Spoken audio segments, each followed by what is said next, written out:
Sir नमस्कार। नमस्ते जी। Sir कुर्सी कंफर्टेबल है? पॉलिटिशियन को कुर्सी चाहिए, कंफर्ट वो खुद ढूंढ लेता है।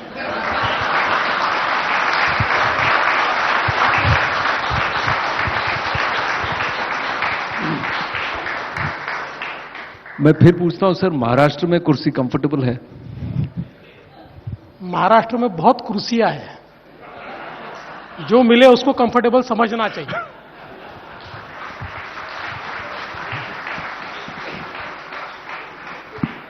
महाराष्ट्र में जिसको जितनी कुर्सियां मिलने वाली हैं उससे सब कंफर्टेबल हैं? देखिए, फिर एक बार बोलता हूं कि जो कुर्सी मिली उसको कंफर्टेबल समझना चाहिए। पॉलिटिक्स में सबसे बड़ा प्रॉब्लम यह है कि अपनी कुर्सी को कोई कंफर्टेबल समझता नहीं है, हर एक की नजर दूसरे की कुर्सी पर होती है। तो आपको अगर सुकून चाहिए तो जो कुर्सी अपने को मिली उसको ही कंफर्टेबल समझो। पर वो पॉलिटिशियन ही क्या सर जो ये नहीं कहे कि ये दिल मांगे मोर? देखिए, कहने से क्या होता है? कहने को तो मैं ये भी कहूंगा कि ये दिल मांगे मोर, मुझे अमेरिका का प्रेसिडेंट बनाओ, बनूंगा थोड़ी। तो इसलिए मुझे लगता है कि वास्तविकता समझ लेना ये ज्यादा अच्छा होता है। तो वास्तविकता है क्या? जो आपको दिख रही है। बट यहां पर बहुत कुछ दिख रहा है और कुछ नहीं भी दिख रहा है सर, तो इसीलिए मैं आपसे पूछ रहा हूं कि आप लोकसभा लड़ रहे हैं? जी, आप लोकसभा चुनाव लड़ रहे हैं? नहीं, बिल्कुल नहीं। मैं क्यों लड़ूंगा लोकसभा चुनाव? देखिए, ऐसा है कि हाँ, मेरी पार्टी अगर कहती मुझे लोकसभा चुनाव लड़ो तो लोकसभा लड़ूंगा। लेकिन अभी तक तो मेरी पार्टी ने मुझे कहा नहीं है, और मुझे ऐसे कोई आसार भी नहीं दिखते कि मुझे मेरी पार्टी कहेंगे कि लोकसभा लड़ो। तो अभी मेरा मकाम तो महाराष्ट्र ही है।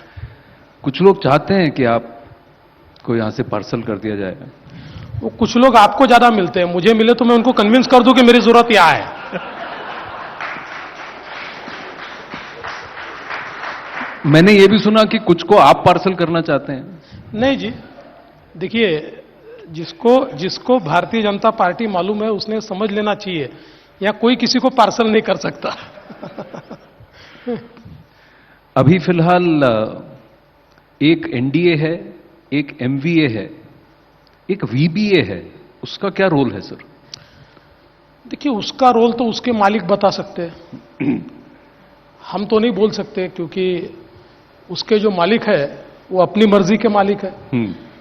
तो अभी तो हम लोग मीडिया के माध्यम, उनकी मर्जी के मालिक कौन? मीडिया के माध्यम से देख रहे हैं कि उनकी बातचीत एमवीए से चल रही है। तो जब तक वो चल रही है तब तक वो चल रही है। अगर नहीं चली तो नहीं चलेगी, अगर हो गई तो हो जाएगी। वो ऐसा है कि उनको कहा जाता है कि वो मुखौटा किसी का पहनते हैं पर तीर किसी और के लिए चलाते हैं। देखिए, अब एक बहुत सीनियर लीडर है, उनके बारे में ऐसा कहना तो ठीक नहीं होगा। वो अपने मर्जी के मालिक है। पर उनकी मर्जी का मालिक कौन है, मैं वही पूछ रहा था आपसे। ये तो आप पता कीजिए ना।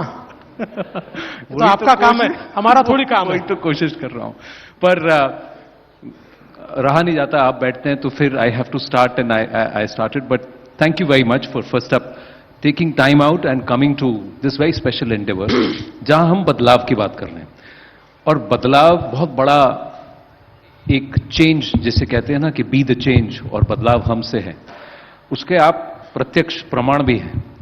तो सबसे पहले आपको इस मुहिम के बारे में मैं पूछना चाहता हूं। नहीं, मैं ऐसा मानता हूं कि ये बहुत अच्छी मुहिम है। देखिए, कई बार हम लोगों को ये लगता है कि समाज ये सरकार के भरोसे चलता है। हाँ, सरकार का मुख्य रोल तो है ही, लेकिन समाज की अपनी व्यवस्था होती है। समाज में अपना एक ताकत होती है, एक ऊर्जा होती है, एक अपना पौरुष होता है जो समाज को आगे बढ़ाता है। कई बार हम लोग ये सोचते हैं कि, और लोग कहते हैं कि जी पुराने जमाने में प्रेरणा देने वाले लोग बहुत थे, अब लोग कम हो गए। ऐसा नहीं है। अगर हम अपने आजू बाजू देखें तो इतने लोग प्रेरणादायी काम कर रहे हैं, हम उनको रिकॉग्नाइज नहीं कर रहे। तो मुझे ऐसा लगता है कि बदलाव हमसे है। ये जो मुहिम है, ये ऐसे लोगों को हम रिकॉग्नाइज कर रहे हैं जो अपने खुद के बलबूते पर बदलाव कर रहे हैं, चेंज कर रहे हैं। देखिए, मैं कोई भी व्यक्ति, मैं हूं, आप है, दुनिया नहीं बदल सकते, लेकिन हम केवल दुनिया बदलनी है इस ऐसी बात करेंगे तो दुनिया बदलेगी नहीं। हम अपनी जितनी ताकत है उतनी ताकत से भी अगर कोई बदलाव हम ला पाए तो दुनिया बदलेगी। और मुझे लगता है कि ये जो सारे लोग जिनको आपने चुना है, मैं उनका कार्य पढ़ रहा था, अलग अलग क्षेत्रों में पढ़ रहा था, ये ऐसे लोग हैं जिन्होंने ये निर्धार किया, जिन्होंने तय किया कि हमारी क्षमता के अनुसार हम दुनिया को बदलेंगे, और उन्होंने बदलकर दिखाया, उन्होंने चेंज लाया। तो मुझे ऐसा लगता है कि ये एक बहुत अच्छी मुहिम है। और सबसे बड़ी बात क्या होती है कि जब ऐसे चेंज मेकर्स को आप रिकॉग्नाइज करते हो, उनका कार्य वो आप समाज के सामने लाते हो, तो उसमें लोगों को भी उससे प्रेरणा मिलती है। देखिए, एक हमारे यहाँ मैं कई बार ये बात कह चुका हूं, फिर भी कहना चाहता हूं कि एक चाणक्य सीरियल आती थी जी, और इस सीरियल में एक डायलॉग था कि इस राष्ट्र की जितनी दुर्दशा दुर्जनों की दुर्जनता से नहीं हुई, उतनी सज्जनों की निष्क्रियता से हुई है। और ये जो यथार्थ है, ये जो सज्जन शक्ति है, जो अच्छा काम करती है, उसको अगर हम सक्रियता के साथ समाज के सामने लाएंगे तो मुझे लगता है कि समाज में प्रेरणा बढ़ेगी, लोगों में विश्वास बढ़ेगा, हम भी बदलाव ला सकते हैं, हम भी चेंज कर सकते हैं, इस प्रकार की भावना बढ़ेगी। तो मैं ये जो नेटवर्क 18 ने सारा जो उपक्रम किया है, मैं आपको बहुत बहुत बधाई देना चाहता हूं। Thank you very very much. अब देखिए, मैं जर्नलिस्ट हूं, पत्रकार हूं, तो बदलाव से कुछ याद आया। 2019 में उद्धव जी ने कहा बदलाव हमसे है, उसके बाद आपने कहा बदलाव हमसे है, फिर एकनाथ शिंदे जी बोले बदलाव हमसे है, फिर अजीत पवार जी बोले बदलाव हमसे है। अब आगे कौन बदलाव करने वाला है? देखिए, इसका मैं एक लाइन में जवाब दूंगा, आगे आगे देखिए होता है क्या।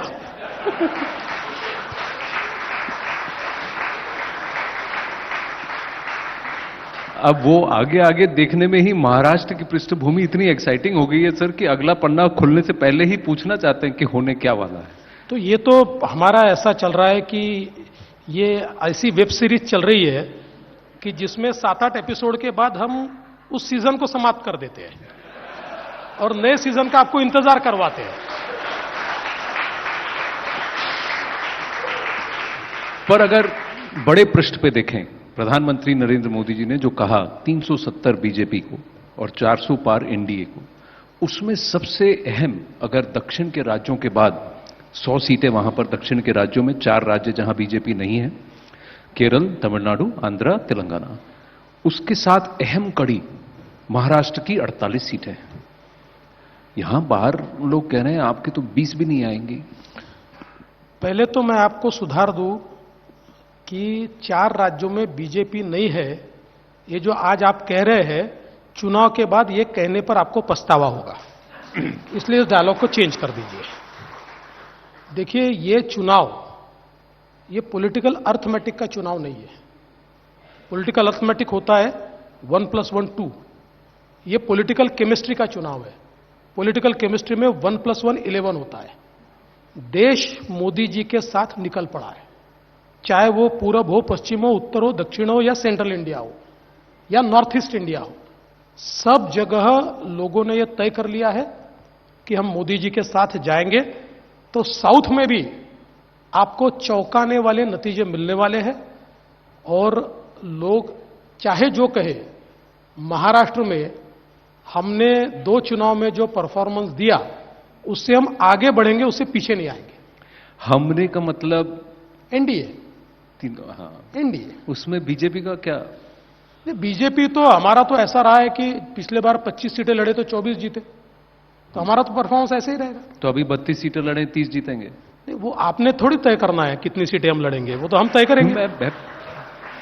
अरे कुछ तो हमारे लिए छोड़ दीजिए। आज मैंने पत्रकारों को कहा हमारी सीटें भी पत्रकार तय कर रहे हैं, हमारे कैंडिडेट भी पत्रकार तय कर रहे हैं। मैंने कहा अब एक वो चुनाव जीतने का एक सर्टिफिकेट भी छाप के हमको दे दो, हम सरकार भी बना लेंगे। मैं तो बस पूछ रहा हूं कि 30 सीटों में 28 जीतेंगे, 32 में से 30 जीतेंगे। तो आपने पिछली बार से तो ज्यादा ही कह दिया है। बहुत सच बात बताता हूं, बहुत सच बात। जल्दी हम बैठेंगे, सब तय करेंगे और जो तय हुआ आपको बता देंगे।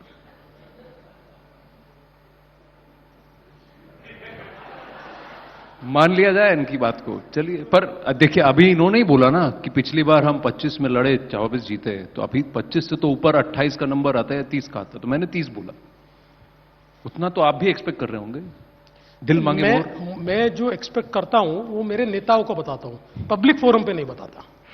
एक नेता है जो आपके बड़े घनिष्ठ मित्र हैं, आपने नेता से याद आया, आप उनके घर जाते हैं, वो आपके घर आते हैं, चाय पे चर्चा होती है, बट वो ट्रेन इंजन इस इंडिया की बोगी में फिट होने वाला है कि नहीं? किसकी बात कर रहे हैं आप? रेल इंजन किसकी है सर? अच्छा, रेल इंजन की आप बात कर रहे हैं। देखिए, वो तो समय के साथ आपको पता चले। मैं आज इतना ही कहता हूं कि एक समय ऐसा था कि उनके और हमारे विचारों में अंतर था, क्योंकि हम लोग एक व्यापक विचार वाले लोग हैं। क्षेत्रीय अस्मिता ये तो होनी चाहिए, कोई अगर महाराष्ट्र में रहकर मराठी की बात करता है तो करनी ही चाहिए, लेकिन एक्सक्लूजन में बात करना ये हमारी पार्टी को मान्य नहीं था। हम व्यापक विचार रखने वाले लोग हैं, इसलिए हम में कुछ दूरियां थी, लेकिन विचारों की दूरियां तो धीरे धीरे समाप्त हो रही है, क्योंकि उन्होंने जब से मराठी प्राइड के साथ एक हिंदू प्राइड को भी अपनाया है, हिंदुत्व को अपनाया है, तो मुझे लगता है कि अब हमारे विचारों में कोई बहुत दूरियां नहीं रही है। अब पॉलिटिकली क्या होगा, वो क्या विचार करेंगे, हम क्या तय करेंगे, ये तो सारी चीजें कुछ समय के बाद तय होगी। पर खिचड़ी ज्यादा नहीं पक रही है सर? नहीं, अब तो बहुत ज्यादा घोलमेल। अभी ऐसा ही होता है, जब एक विशिष्ट प्रकार की परिस्थिति स्टेट में होती है तो ऐसी खिचड़ी पकती है और पकानी भी पड़ती है। लेकिन खिचड़ी कितनी भी हम पकाए, तब भी सेंटर पॉइंट, मेन पिलर तो बीजेपी है और वही रहेगा। पर इसका असर लोकसभा चुनाव पर नहीं होगा? मतलब किस प्रकार से असर होगा? क्योंकि ये खिचड़ी है, तुम ना कोई असर नहीं होगा। अरे भाई, असर होने का सवाल ही नहीं है। अभी दो ही खेमे हैं, मोदी जी के साथ और मोदी जी के खिलाफ। जो मोदी जी के साथ का खेमा है, उसका सिंबल क्या है, वो व्यक्ति क्या है, ये बिना देखे लोग उसको वोट करेंगे। और जो मोदी जी के साथ नहीं है, उसका सिंबल क्या है और व्यक्ति क्या है, ये बिना देखे उसको रिजेक्ट करेंगे। तो आपको लगता है कि पिछली बार जो ये 48 सीटें हैं, इसमें एनडीए का वर्चस्व पिछली बार से ज्यादा होगा? 42 ज्यादा होना चाहिए, ऐसा मैं मानता हूं। ऐसा आप मानते हैं जी। आज उधर महाविकास अघाड़ी के वरिष्ठ नेता हैं, जहां प्रधानमंत्री मेरा भारत मेरा परिवार कहते हैं, तो उन्होंने भी इस पर कुछ कहा है, कुछ टिप्पणी की है। उन्होंने कहा कि वो परिवार कहते हैं पर मानते नहीं। क्या क्या? परिवार कहते तो हैं पर मानते नहीं। ऐसा किसने कहा? उद्धव जी ने। अरे छोड़ दीजिए, उद्धव जी सुबह को अलग कहते हैं, रात को अलग कहते हैं। उद्धव जी को खुद को पता नहीं होता वो क्या कहते हैं।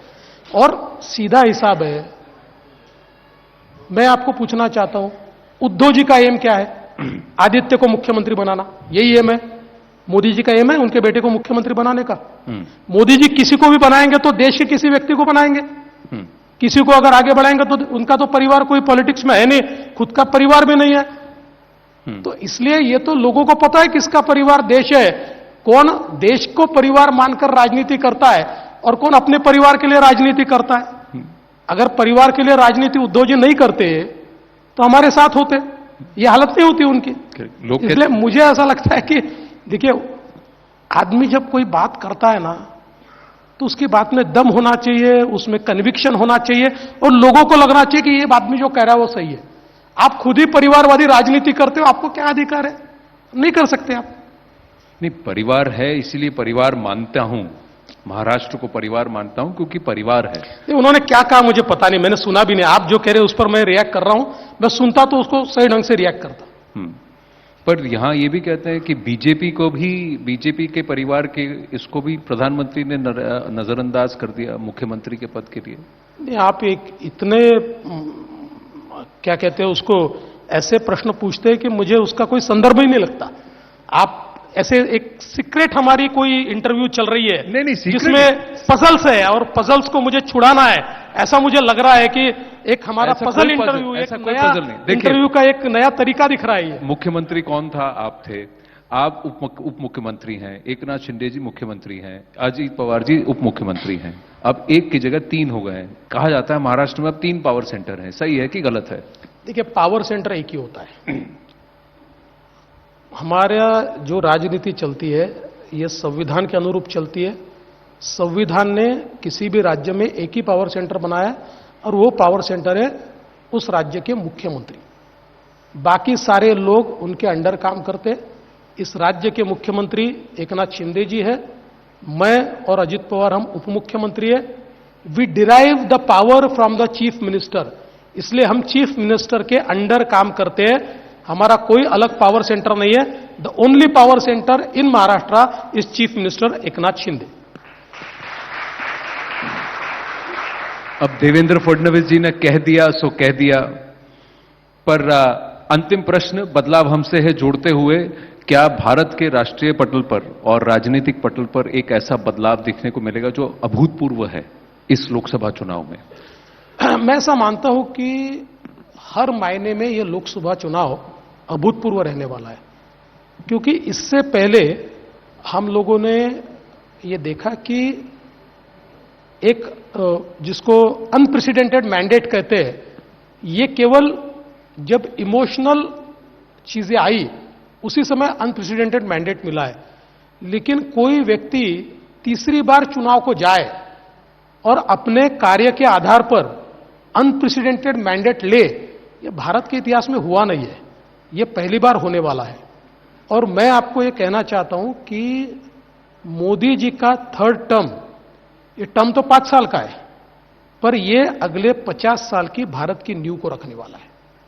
ये जो टर्म है, ये इस प्रकार के देश में बदलाव लाएगा और हमारी देश की विकास की गाड़ी को ऐसी बुलेट ट्रेन वाली पटरी पर डालेगा कि हमको कोई रोक नहीं पाएगा। और आज भी हम देख रहे हैं, हम तो देखिए 11वीं अर्थव्यवस्था से 5वीं बने, 2027 में हम तीसरी अर्थव्यवस्था बनेंगे, 2047 में विकसित भारत की ओर हमको जाना है और हम 5 ट्रिलियन इकोनॉमी अभी बनने जा रहे हैं। हम कहते हैं 5 ट्रिलियन इकोनॉमी बनना है, लेकिन दुनिया के जो पंडित है वो कहते हैं कि भारत 9 ट्रिलियन इकोनॉमी बनने जा रहा है 2030 तक। तो एक प्रकार से अनप्रेसिडेंटेड इस प्रकार के तेजी से हमारा विकास हो रहा है। मैं ऐसा मानता हूं कि हर एक देश के हिस्ट्री में एक वाटरशेड मूवमेंट आता है, एक ऐसा समय आता है कि जो समय उस देश की तकदीर को डिफाइन करता है, वो समय ये है। आपने आंसर दिया, इसलिए 2-3 सवाल फटाफट मैं आपसे पूछ लेता हूं। 370 पार कॉन्फिडेंस है कि ओवर कॉन्फिडेंस है? 100% कॉन्फिडेंस है। Over confidence? ना बिल्कुल नहीं। पक्का 400 पार कहना कॉन्फिडेंस है, ओवर कॉन्फिडेंस? बिल्कुल कॉन्फिडेंस है। आपने बुलेट ट्रेन की बात की, पटरी पे आ रही है कि नहीं आ रही है? आ गई। कब? जल्दी दौड़ेगी। जो उद्धव जी ने बुलेट ट्रेन को रोक के रखा था, वो सारी रुकावटें हमने दूर कर दी, सारा एक्विजिशन हमने कर दिया, काम बड़ी तेजी से चल रहा है। उसका फर्स्ट फेज, क्योंकि गुजरात में काम रुका नहीं था तो हमसे आगे चले गए काम में, तो वहां पहले दौड़ेगी, लेकिन दौड़ के आना तो मुंबई है। मुंबई आए से वो ट्रेन को कोई दूसरा गंतव्य तो है नहीं, तो जल्दी मुंबई तक भी आएगी। मुंबई तक आएगी। 1 ट्रिलियन महाराष्ट्र पहले कि उत्तर प्रदेश पहले? देखिए, इसमें तो किसी के मन में सवाल ही नहीं आना चाहिए, क्योंकि उत्तर प्रदेश बहुत पीछे है। देखिए, बहुत मुझे खुशी है, उत्तर प्रदेश जैसा राज्य 1 ट्रिलियन की बात करता है और पूरी ताकत के साथ वो उतरे। लेकिन देश में 1 ट्रिलियन की पहली सब नेशनल एंटिटी ये महाराष्ट्र ही होगा, क्योंकि हम लोग इस साल 500 ट्रिलियन पार कर जाएंगे। बाकी लोग हमसे बहुत पीछे अभी। तो 29 तक हो जाएगा? हम लोगों, देखिए, अगर हम लोग बिजनेस यूजुअल भी करें तब भी 32 तक हम $1 ट्रिलियन इकोनॉमी होंगे। लेकिन अभी हम लोगों ने जो एक इकोनॉमिक काउंसिल गठित की थी, इकोनॉमिक एडवाइजरी कमेटी, उसने एक रोड मैप हमको दिया है। जिस रोड मैप पर हम चलना चाहते हैं, उस रोड मैप पर अगर हम चलेंगे तो 2029 में हम लोग $1 ट्रिलियन सब नेशनल इकोनॉमी बनेंगे। पायलट फडणवीस रहेंगे महाराष्ट्र में? देखिए, फडणवीस पायलट रहे या फडणवीस झंडी दिखाने वाले रहे, फडणवीस रहेंगे और फडणवीस जहां भी रहेंगे महाराष्ट्र के हित में ही काम करेंगे। Ladies and gentleman, Devendra Fadnavis ji. Thank you.